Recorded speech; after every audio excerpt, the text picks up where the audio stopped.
Bismillahirrahmanirrahim. Assalamualaikum warahmatullahi wabarakatuh. Selamat datang kembali di perkuliahan biomedik. Kali ini di pertemuan keempat kita masuk ke dalam lingkup mikrobiologi ya, karena di pertemuan 1, 2, dan 3 itu kita membahas tentang biokimia, sedangkan di pertemuan keempat sampai pertemuan ke-10 itu kita fokus pada materi tentang mikrobiologi. Nah, tentu untuk pertemuan keempat kita akan membahas sedikit tentang bagaimana sejarah perkembangan mikrobiologi. Oke, akan tetapi sebelumnya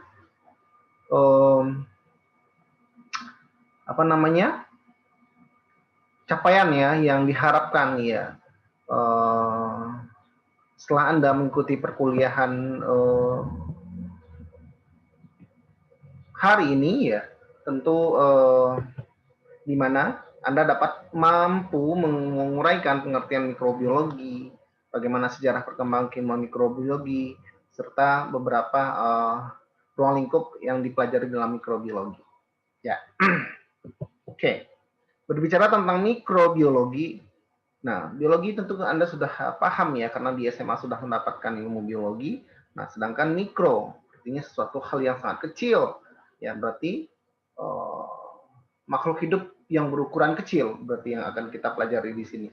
Apa saja yang tergolong dalam mikrobiologi?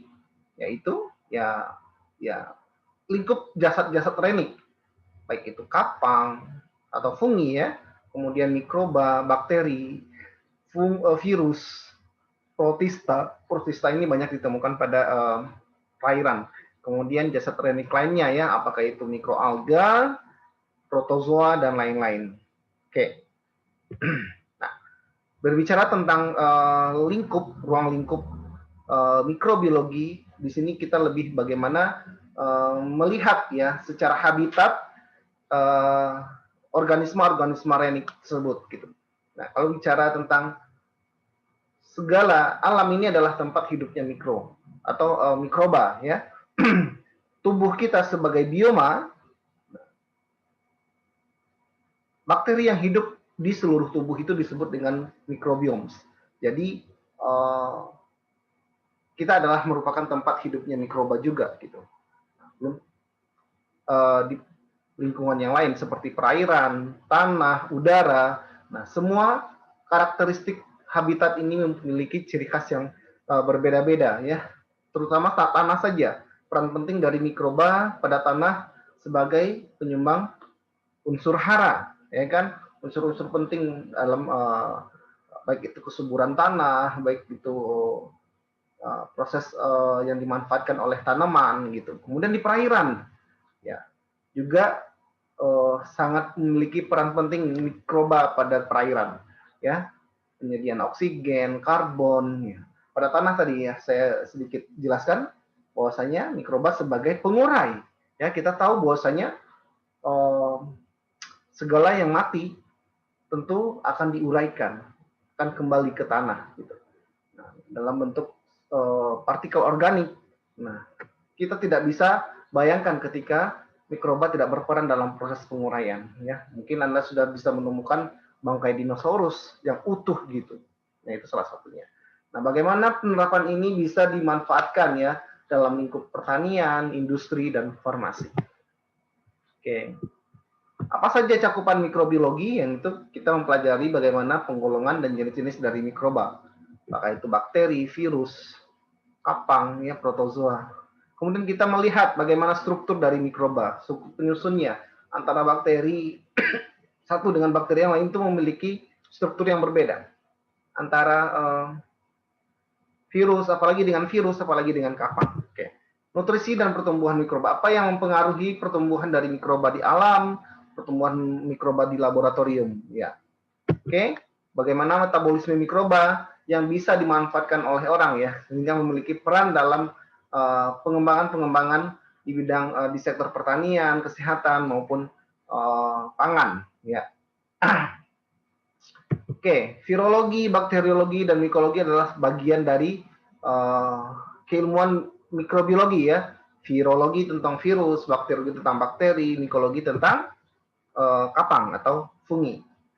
Bagaimana respon imun kita terhadap infeksi mikroba itu juga menjadi bagian dari yang kita pelajari ya, karena beberapa penyakit infeksi ya, infectious disease yang disebabkan mikroba itu, terutama dia akan menyerang imun.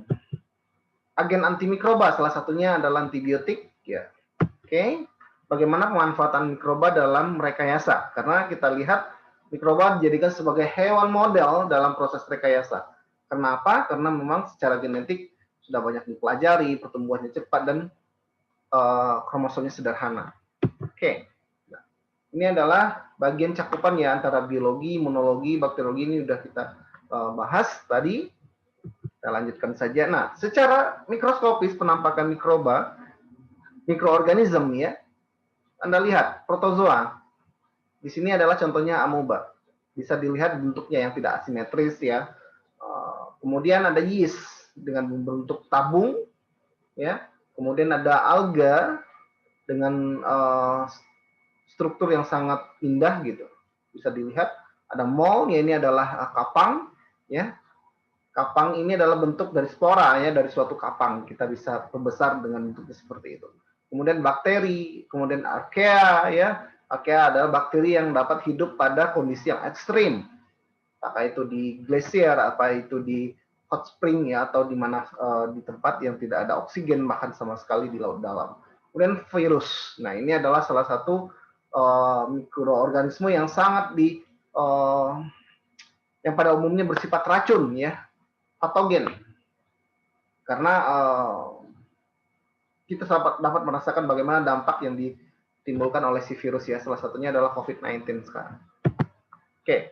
Nah, kalau seandainya kita lihat ya secara struktur sel, kromosom dari sebuah organisme, kita dapat mengelompokkannya. Para ilmuwan itu mendapat mengelompokkan awalnya menjadi dua dulu.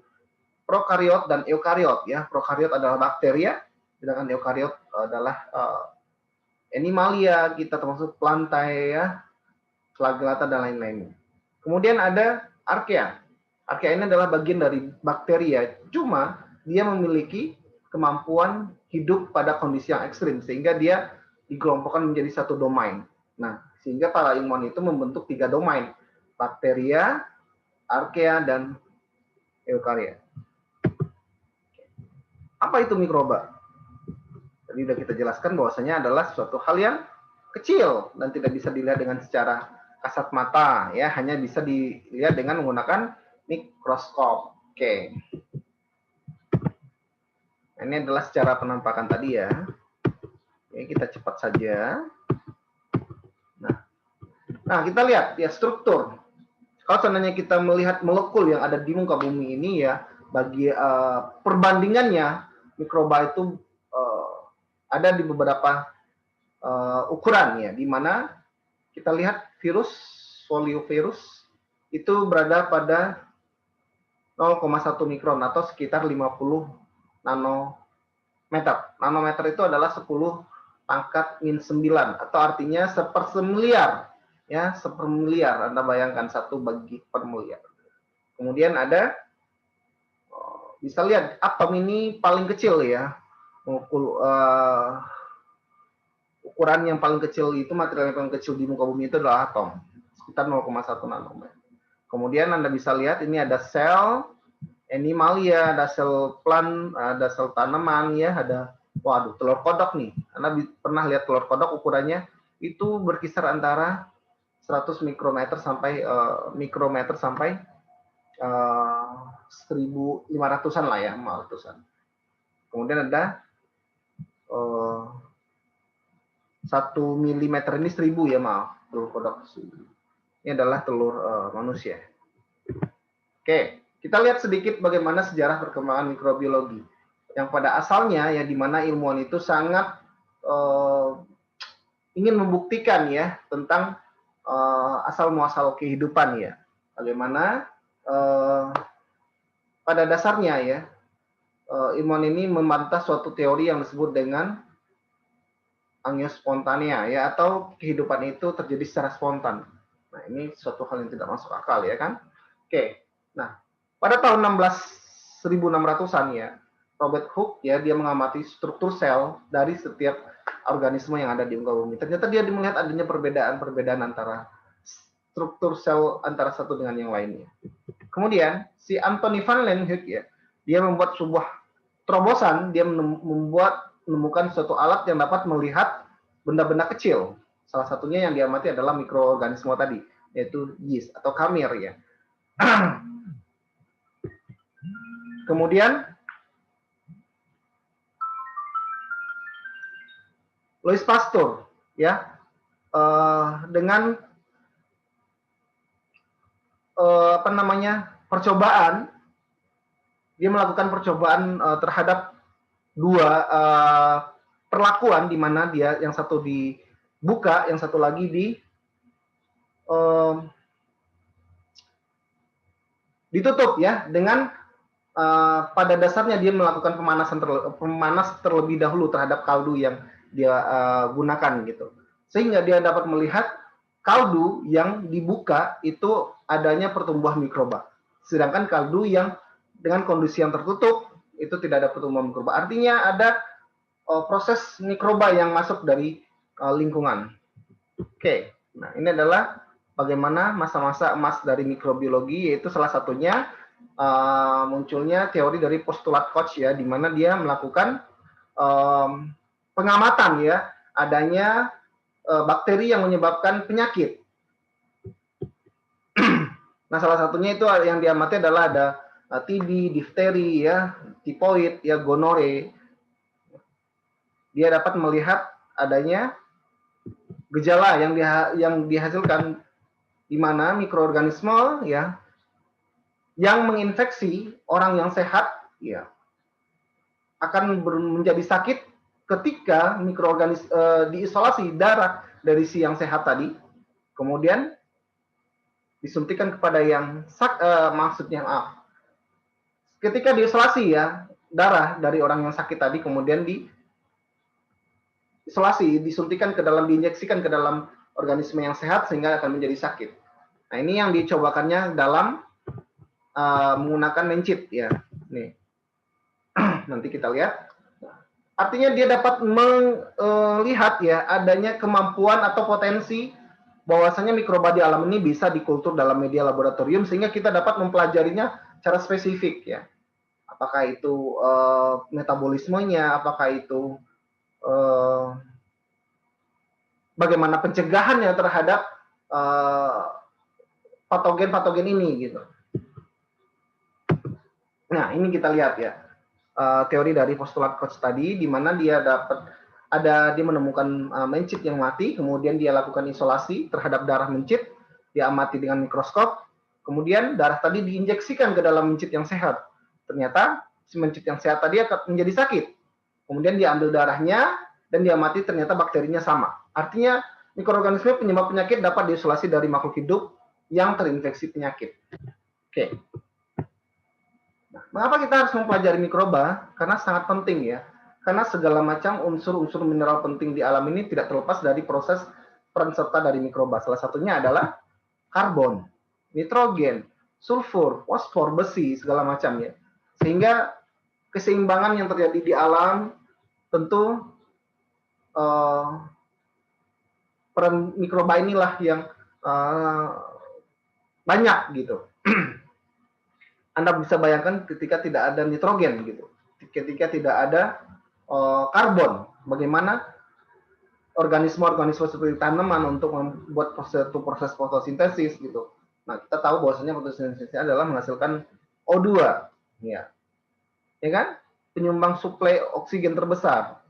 Nah, itu begitu seterusnya. Kemudian nitrogen juga dengan proses dekomposisi sebagai dekomposer ya, yang menguraikan partikel-partikel organik yang mati, yang mengendap ya, sehingga akan menjadi beberapa bagian yang mudah diserap dan dicerna oleh organisme lainnya. Seperti ada proses amonifikasi, nitrifikasi, ya, perombakan dari amonia ya yang racun menjadi nitrat. Ini dimanfaatkan oleh tumbuhan gitu. Oke, nah beberapa mikroba berperan sebagai penyebab penyakit atau dia patogen. Tidak semua mikroba itu bersifat patogen ya, hanya beberapa saja. Sehingga kita perlu mempelajari karakteristiknya. Nah, inilah akan yang dijadikan sebagai pengobatan nantinya. Kemudian mengapa dia juga berperan dalam proses flora normal suatu organisme.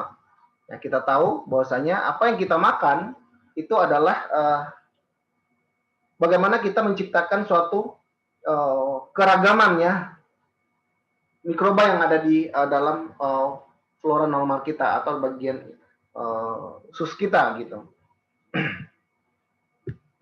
Kita bisa melihat bahwanya setiap bagian yang ada di tubuh kita ini atau yang disebut dengan mikrobiom, ya mikroba yang ada pada bagian tubuh kita ini berbeda-beda, mulai dari tangan, mulai dari wajah, kemudian penghuni dari lambung, dari usus, itu sangat beda sekali gitu.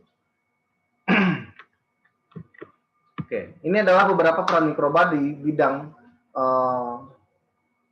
berperan positif ya, terutama di bidang obat-obatan, kemudian digunakan untuk fermentasi pangan. Anda tahu beberapa jenis produk pangan dari fermentasi, contohnya adalah yogurt, tempe, apalagi tape adalah salah satu produk dari fermentasi pangan yang menggunakan mikroba. Kemudian bioremediasi lingkungan, itu adalah peran positifnya. Sedangkan peran negatifnya tentu suatu hal yang menyebabkan penyakit, kemudian terjadinya pembusukan pangan, karena bisa melihat adanya pangan akan mudah cepat busuk ya, kemudian kerusakan material lainnya, adanya pelapukan dan lain sebagainya. Ini detailnya ya, pangan itu apa saja, anggur, kecap, keju, enzim makanan, ya, asam amino, vitamin, kemudian di bidang kedokteran, vaksin ya, itu dihasilkan dari mikroba. Hormon, antibiotik, dihasilkan dari bakteri ya, kemudian trafigen ya, ini adalah proses juga membutuhkan mikroba. Kemudian di bidang lingkungan ada bioremediasi, kemudian bioleasing ya, pemecahan timah dan lain sebagainya. Nah, ini adalah contoh-contoh produknya. Oke. Ini beberapa jenis ya mikroba yang digunakan untuk kecap, misalkan ada Aspergillus wenti, kemudian antibiotik dihasilkan dari Penicillium, kapang Penicillium notatum, gitu. Kemudian ada Rhizopus oryzae untuk pembuatan tempe ya, dan lain-lain. Ini yang merugikan ya, Anda biasa sering menemukan kentang yang berjamur itu dari Aspergillus ya, dari kelompok Aspergillus. Kemudian kita sariawan ya, ada bercak-bercak putih itu dari Candida, ini dari yeast. Oke, sekian saja, kamsahamnida. Terima kasih atas perhatiannya. Silakan dibuat tugas dan kuis ya, baca modulnya dan tonton video ini. Salam sehat dari saya, stay healthy dan at home. Assalamualaikum warahmatullahi wabarakatuh.